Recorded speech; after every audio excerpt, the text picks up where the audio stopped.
দর্শক, আমরা দেখলাম যে আজকেও আমাদের ছাত্ররা তারা একটা ঘোষণাপত্র দিয়েছে নতুন করে, প্রোক্লেমেশন অফ জুলাইয়ের বিপরীতে। আসসালামু আলাইকুম।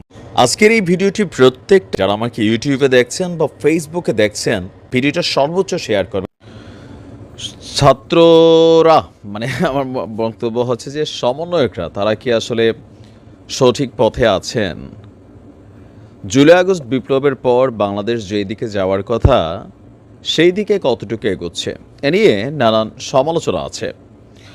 আর গতকালকে যে দৃশ্যপট আমরা দেখেছি সেটা নিয়েও নানান ধরনের বিতর্ক কিন্তু আছে।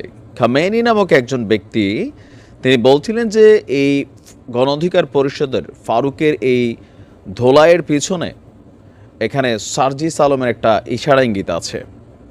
অপরদিকে বৈষম্য বিরোধীর যে কমিটিগুলো হচ্ছে বিভিন্ন জায়গায় বিভাজিত আছে। রাজনৈতিক দলগুলোর সাথে এই বৈষম্য বিরোধী জাতীয় নাগরিক কমিটির বিশাল একটা বিভেদ আছে। বিএনপি জামাত ইসলাম একে অন্যের ছায়া দেখতে পারছে না। জাতীয় পার্টি আছে মাইনকার চিপায়, বিপিনের দলও এখনও হুমকির মুখে। নতুন একটা দলের আবির্ভাবের আলোচনা চলছে। ঘাপটি মেরে আছে আওয়ামী লীগ, দৃশ্যপট দেখছে যে দেখো আগেই তো ভালো ছিলাম।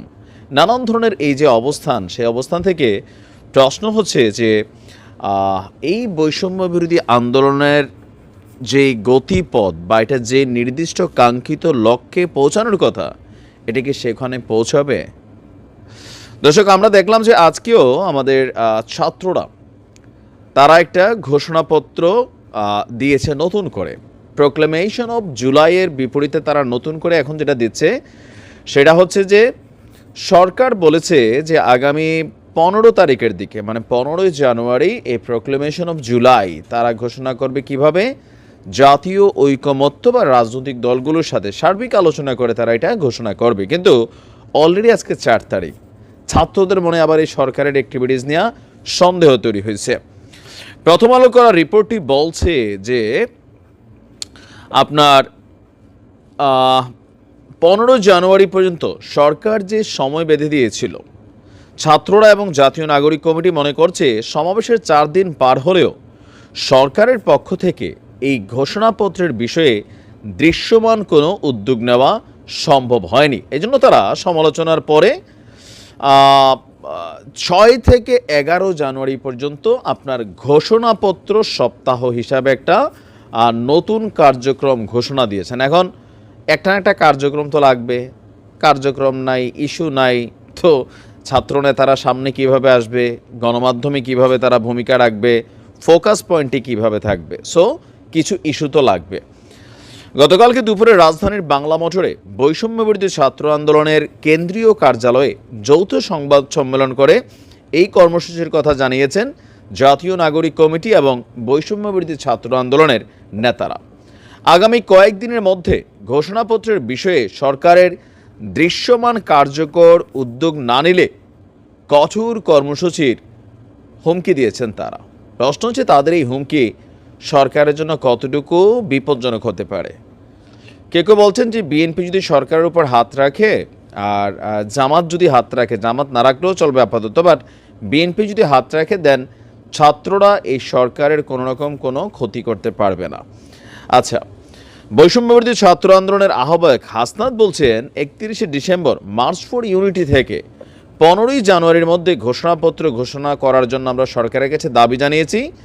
সরকার সবার অংশগ্রহণের ভিত্তিতে জুলাই বিপ্লবের ঘোষণাপত্র ঘোষণা করবে বলে জানিয়েছি, কিন্তু ঘোষণাপত্রের ব্যাপারে সরকার এখনও দৃশ্যমান কোনো উদ্যোগ নেয়নি। কখনো তারা বলছেন জুলাই বিপ্লব, আবার কখনো বলছেন জুলাই গণ অভ্যুত্থান বা জুলাই অভ্যুত্থানের শব্দগুলোর মধ্যে বিস্তর ফারাক আছে। এ নিয়েও যারা কনসার্ন করেন এই শব্দগত ইস্যুতে তারাও কিন্তু বিষয়টাকে দেখছেন যে সরকার বলছে জুলাইয়ের জুলাই অভ্যুত্থানের ঘোষণাপত্র।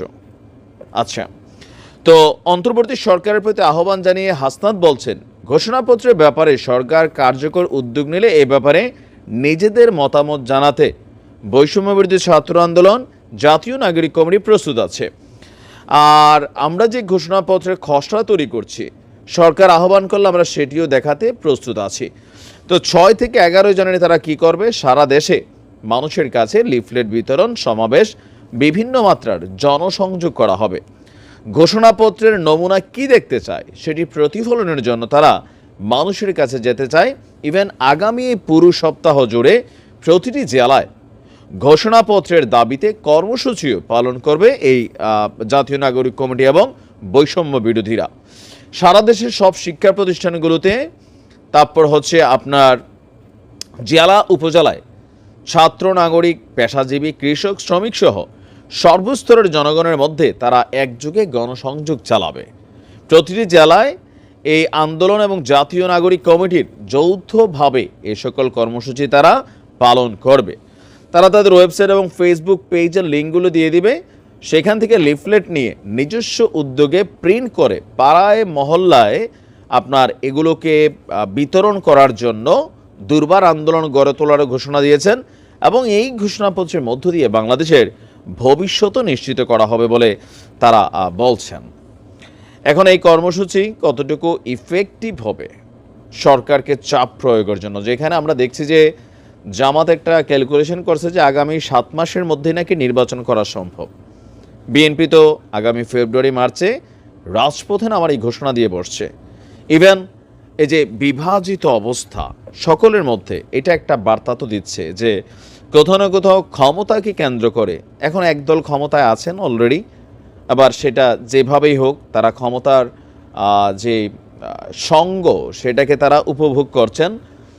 এটা একটা আলাদা জিনিস, এই চেয়ারটা আসলে এটা ছাড়া বড় কষ্টকর হয়ে যায়।